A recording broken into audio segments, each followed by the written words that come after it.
അയ്യാ, ഇതിനകത്തെ നീ ചുക്ക് ചതച്ചിട്ടായിരുന്നോ? അയ്യോ, ചുക്ക് ചതച്ചിടാനാണോ പറഞ്ഞത്? ഇന്നല്ലാതെ ഞാൻ കേട്ടത് ചുക്ക് ചവച്ചിടാനാ. എടാ, നീ അങ്ങനെ കാണിക്കാൻ കൊള്ളാമോ? ചുമ്മാതല്ല നിന്റെ വീട്ടുകാര് നിനക്ക് സുഖദേവൻ എന്ന് പേരിട്ടത്. എന്തോന്ന്? എടാ, നീ ഇവിടെ തിന്ന് സുഖിച്ച് സുഖദേവനെ പോലെ ദേവനെ പോലെ ജീവിക്കുമല്ലോ. മുതലാളി ആവർത്താനം പറയല്ലേ. നിങ്ങൾക്ക് വേണ്ടി ഇന്ന് രാവിലെ കൂടെ ഞാൻ അമ്പലത്തിൽ പോയി എന്തോരം പ്രാർത്ഥിച്ചെന്നറിയാമോ? ഉരുളികമ്മത്തി ഉരുളിക്കാത്താന്നോ തറയെ കിടന്ന് ഉരുണ്ടെന്ന്. എന്നിട്ട് നിങ്ങൾ ഈ വർത്താനം എന്നോട് പറയരുത് കേട്ടോ. എടാ, നീ ഇപ്പൊ എന്റെ മുമ്പിൽ കിടന്ന് ഉരുളുവാ, അറിയാമോ നിനക്ക്? എടാ, നിന്നോട് തേങ്ങ പൊതിക്കാൻ പറഞ്ഞിട്ട് നീ തേങ്ങ പൊതിച്ചോ? തേങ്ങ പൊതിക്കാൻ നിങ്ങൾ പറഞ്ഞു, പക്ഷെ ഞാൻ പാര ചോദിച്ചു, പാര തന്നോ? നീ അപ്പുറത്തെ സജിയോട് പോയി ചോദിക്കാണ്ടായിരുന്നു. അവന്റെ പാരയുണ്ടാ? പിന്നെ അവനല്ലടാ ഈ പഞ്ചായത്തിലെ ഏറ്റവും വലിയ പാര. ഒരു കാര്യത്തിന് എനിക്കിന്ന് തീരുമാനം അറിയണം. എന്തുവാ? ഒന്നി എനിക്ക് കൈ സഹായത്തിന് ഒരാളെ വേണം, അല്ലെങ്കിൽ എനിക്ക് ഇവിടെ കിടന്ന് അടിമ പണി ചെയ്യാൻ പറ്റത്തില്ല. ഇവിടുത്തെ അടിമത്തം ഒഴിവാക്കണം. അടിമത്തോ? എടാ, എന്റെ ബംഗാളി പിള്ളേരുണ്ടായിരുന്നുണ്ടല്ലേ, അവന്മാർ ഇത് വന്ന് ഇവിടെ വന്ന് പുഷ്പം പോലെ ചെയ്തിട്ടു, അറിയാമോ നിനക്ക്? അപ്പൊ നിനക്ക് അടിമത്തം ഇല്ലയോ? എടാ, നീ എന്റെ കൺസ്ട്രക്ഷൻ സൈറ്റിൽ പണിക്ക് വന്നു, കമ്പി വിളക്കാൻ പറഞ്ഞപ്പം നീ അവിടെ മൈക്കാടിന് വന്ന രമണിയെ വിളക്കാൻ നോക്കി, അല്ലയോ?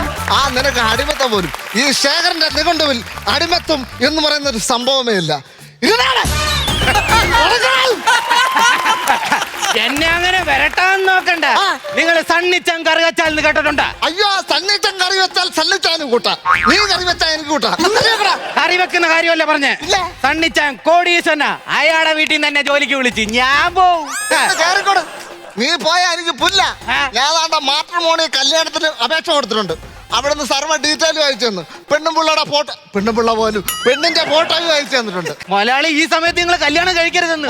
ഒരു ഹോം നേഴ്സിനെ വെക്കണം. നിങ്ങൾക്ക് കല്യാണം കഴിക്കാനുള്ള ഊർജ്ജമൊന്നും ഇല്ലെന്ന്. എടാ, നീ എന്നെ കളിയാക്കരുത്. എടാ, എന്റെ ആവുന്ന കാലത്തുണ്ടല്ലേ, എന്തോന്ന്? എടാ, ഉത്സവത്തിന് പോയിട്ടുണ്ട്. അവിടെ ആണെങ്കിണ്ടല്ലേ, രണ്ട് കരക്കാര് ഞങ്ങൾ ഭയങ്കര അടിയാ.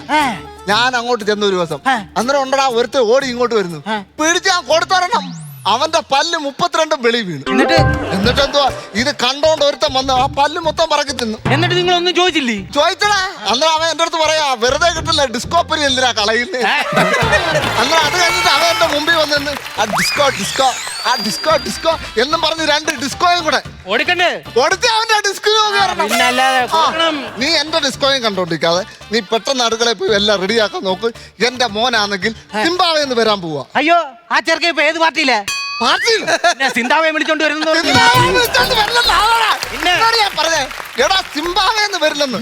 അതുകൊണ്ട് അവന് കഴിക്കാൻ എന്തെങ്കിലും സ്പെഷ്യൽ വേണം. അതുകൊണ്ട് അത് ഞാൻ ചോദിക്കായിരിക്കും.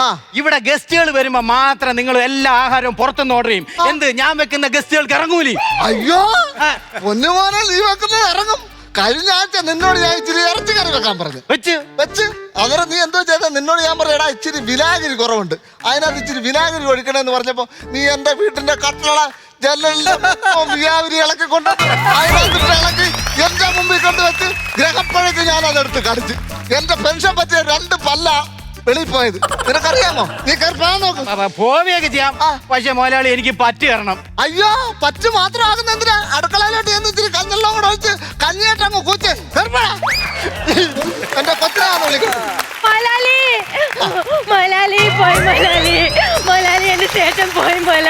എവിടെ പോയെന്നാ ഈ പറയുന്നേ? ഇന്നലെ ജോലി കഴിഞ്ഞ് എന്റെ ചേട്ടൻ വീട്ടിൽ വന്നില്ല. ഇപ്പൊ അറിഞ്ഞു ഒരു പെണ്ണ് ഒലിച്ചു പോയില്ല. ഇതിന് മൊലാലി സമാധാനം പറയണം. വല്ലവനും പെണ്ണിനെ വിളിച്ചോണ്ട് പോയാലും ഞാൻ എന്തിനാണ് ഈ പെങ്കൊച്ചെ സമാധാനം പറയുന്നേ? അല്ല, ഇനി ഞാൻ സമാധാനം പറഞ്ഞ തീരുന്ന പ്രശ്നമാണെങ്കിൽ കുഞ്ഞെ അതങ്ങ് തീരട്ടെ. സമാധാനം.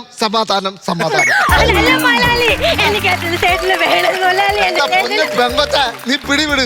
നിന്റെ ചേട്ടൻ എന്തുവാ ഇതിനകത്ത് കാഴ്ച നിൽക്കുവാന്ന് എങ്ങനെ കുലുക്കിയിടാൻ?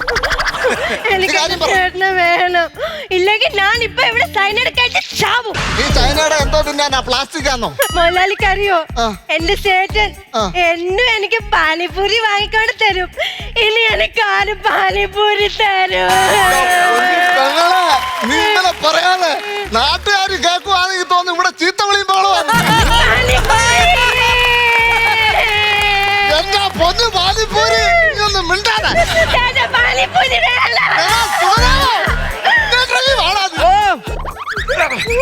കൊള്ളാല്. എന്തോന്ന് പെങ്ങളെ വിഷയം? പറട്ട കളവ, ഒരു കൊച്ചു വീട്ടിൽ കയറിയത് അതിക്രമം കാണിക്കുന്നു. തല ധരിച്ചില്ലേ? ഒതുങ്ങിക്കോണം കേട്ടാ, അടിച്ചാൻ വിട്ടുതരും. നിന്റെ കയ്യിലെന്തോടാ? പിക്കാസ്. ചിത്രം വരയ്ക്കുന്ന പാബ്ലോ പിക്കാസ് ആണോ? അല്ല, തറ കളക്കുന്ന പിക്കാസ്. എടാ നീ എന്റെ നേർക്ക് നീ ആയുധം എടുത്ത് വീശില്ലയോ? എടാ ജീവിതത്തിൽ ആദ്യമായി നിന്റെ ഈ വിളറിയ കയ്യിലേക്ക് ഒരു ആയുധം എടുത്ത് പിടിപ്പിച്ചു തന്നിട്ട് ഏത് പ്രാണന്റെയും നെഞ്ചിലേക്ക് അത് ചുണ്ടുപിടിക്കാനും ഒരു മുടി ആര് പോലും മറക്കാതെ കാന്തി വലിക്കാനും നിന്നെ പഠിപ്പിച്ചത് ശേഖരനാ. അത് നീ മറക്കണ്ട. വേണമെങ്കിൽ ശേഖരൻ നിനക്ക് ഇവിടെ വെച്ച് കൊല്ലാം, ഇവിടെ വെച്ച് അവസാനിപ്പിക്കാം. പക്ഷേ ഒരുപാട് തവണ മരണത്തിൽ നിന്ന് നീന്തി കയറിയ ഈ ശരീരവും മനസ്സും നിന്റെ മുന്നിൽ കീഴടങ്ങി കാണുമെങ്കിൽ അതിന് നീ ഒരു 100 ജന്മം കൊടുക്കല്ലേ? നായായിട്ടും നരിയായിട്ടും പിന്നെ നന്നായിട്ടും. മുതലാളി പൊറുക്കണം. ഇവക്കട കൂടോ? അല്ല, എന്റെ കൂടെ ക്ഷമിക്കണമെന്ന്.